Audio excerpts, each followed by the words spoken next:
called Share My Mind and You Don't Die. This is the season 1, the episode 175 in the series How to Manifest Immortality. Workbook Lesson 135.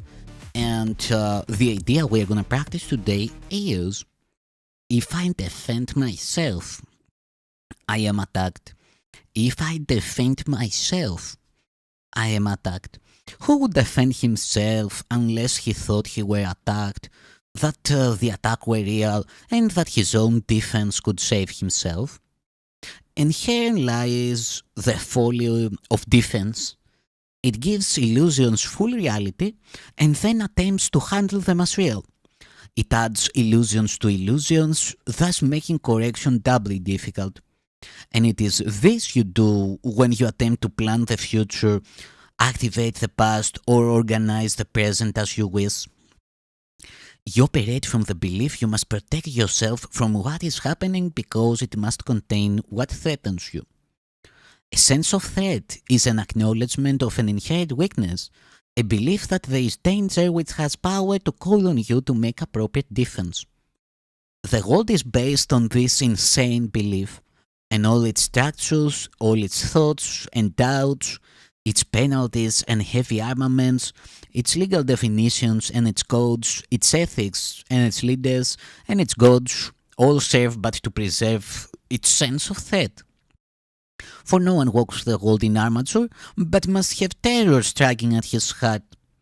Defense is frightening. It stems from fear, increasing fear as its defense is made. You think it offers safety, yet it speaks of fear made real and terror justified. Is it not strange you do not pause to ask as you elaborate your plans and make your armor thicker and your locks more tight, what you defend and how and against what? Let us consider first what you defend. It must be something that is very weak and easily assaulted. It must be something made easy prey, unable to protect itself, and needing your defense. What but the body has such frailty that constant care and watchful deep concern are needful to protect its little life? What but the body falters and must fail to serve the Son of God as worthy host? Yet, it is not the body that can fear, nor be a thing of fear. It has no needs but those which you assign to it. It needs no complicated structures of defense, no health-inducing medicine, no care, and no concern at all. Defend its life, or give it gifts to make it beautiful, or walls to make it safe, and you but say your home is open to the thief of time, corruptible and crumbling, so unsafe, it must be guarded with your very life. Is not this picture fearful? Can you be at peace with such a concept of your home? Yet, what endowed the body with the right to serve you thus, except your own belief? It is your mind which gave the body all the functions that you see in it and set its value far beyond a little pile of dust and water. Who would make defense of something that he recognized as this? The body is in need of no defense. This cannot be too often emphasized. It will be strong and healthy if the mind does not abuse it by assigning to it roles it cannot fill, to purposes beyond its scope, and to exalted aims which it cannot accomplish. Such attempts, ridiculous yet deeply cherished, are the sources for the many mad attacks you make upon it. For it seems to fail your hopes, your needs, your values, and your dreams. The self that needs protection is not real.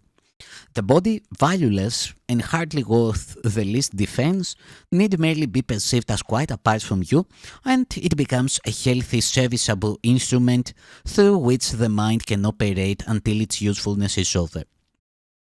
Who would want to keep it when its usefulness is done? Defend the body, and you have attacked your mind, for you have seen in it the faults, the weaknesses, the limits, and the lacks from which you think the body must be saved. You will not see the mind as separate from bodily conditions. and you will impose upon the body all the pain that comes from the conception of the mind as limited and fragile, and apart from other minds and separate from its source. These are the thoughts in need of healing, and the body will respond with health when they have been corrected and replaced with truth. This is the body's only real defense. Yet, is this where you look for its defense? You offer it a protection of a kind from which it gains no benefit at all, but merely adds to your distress of mind. You do not heal, but merely take away the hope of healing, for you fail to see where hope must lie if it be meaningful. A healed mind does not plan. It carries out the plans that it receives through listening to wisdom that is not its own. It waits until it has been taught what should be done and then proceeds to do it. It does not depend upon itself for anything except its adequacy to fulfill the plans assigned to it. It is secure in certainty that obstacles cannot impede its progress to accomplishment of any goal that serves the greater plan established for the good of everyone. A healed mind is relieved of the belief that it must plan, although it cannot know the outcome which is best, the means by which it is achieved, nor how to recognize the problem that the plan is made to solve.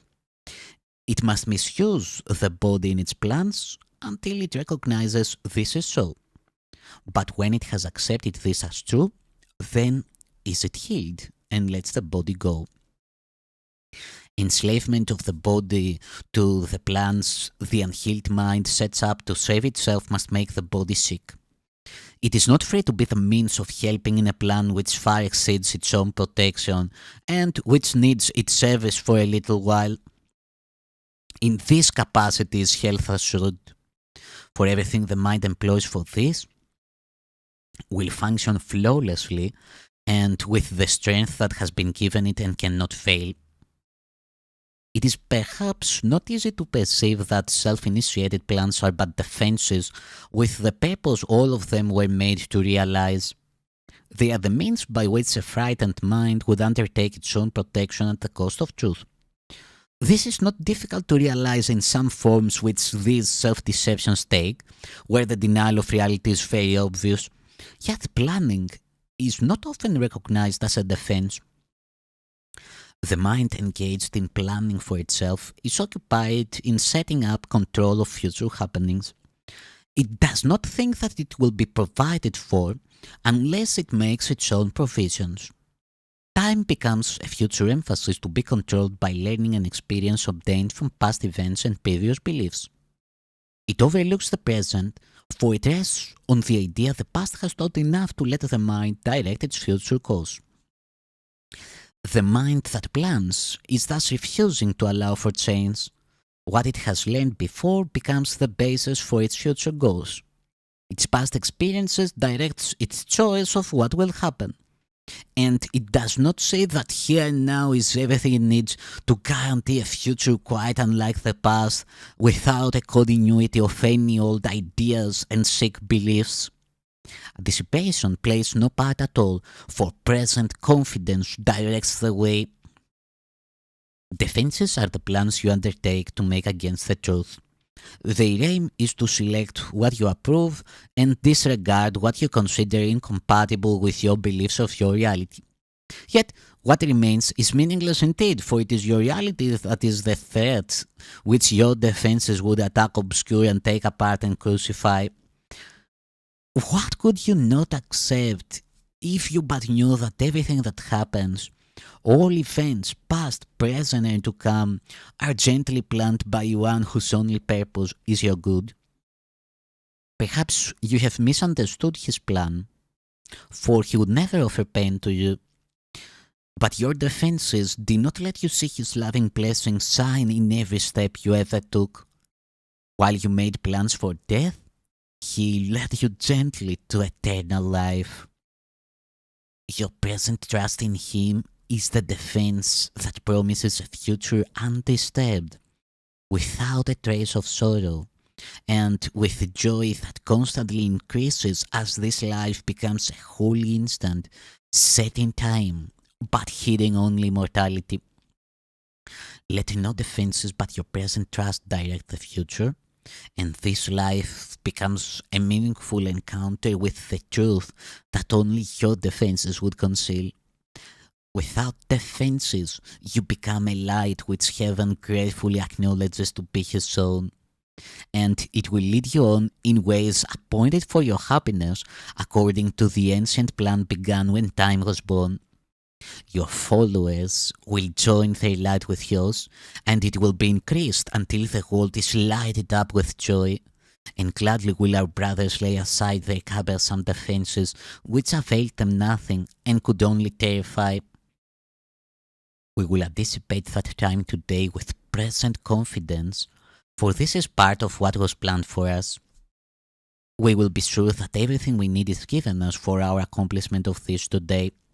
We make no plans for how it will be done, but realize that our defenselessness is all that is required for the truth to dawn upon our minds with certainty. For 15 minutes twice today, we rest from senseless planning and from every thought that blocks the truth from entering our minds. Today, we will receive instead of plan, that we may give instead of organize.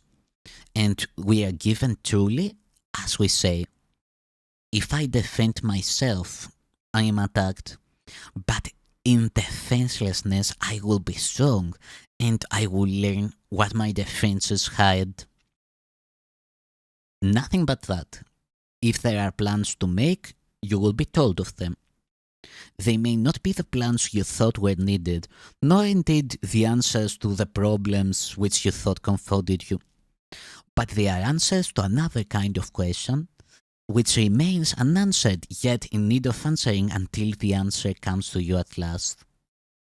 All your defenses have been aimed at not receiving what you will receive today, and in the light and joy of simple trust, you will but wonder why you ever thought that you must be defended from release. And in the light and joy of simple trust, you will but wonder why you ever thought that you must be defended from release. Heaven asks nothing. It is hell that makes extravagant demands for sacrifice. You give up nothing in these times today when undefended you present yourself to your Creator as you really are. He has remembered you. Today we will remember Him, for this is Easter time in your salvation, and you rise again from what was seeming death and hopelessness. Now is the light of hope reborn in you, for now you come without defense to lend the parts for you within the plan of God. What little plans or magical beliefs can still have value when you have received your function from the voice for God Himself? Try not to shape this day as you believe would benefit you most, for you cannot conceive of all the happiness that come to you without your planning. Learn today, and all the world will take this giant stride and celebrate your Easter time with you. Throughout the day, as foolish little things appear to raise defensiveness in you and tempt you to engage in weaving plans, remind yourself this is a special day for learning, and acknowledge it with this. This is my Easter time, and I would keep it holy. I will not defend myself because the Son of God needs no defense against the truth of His reality. Thank you, Son of God.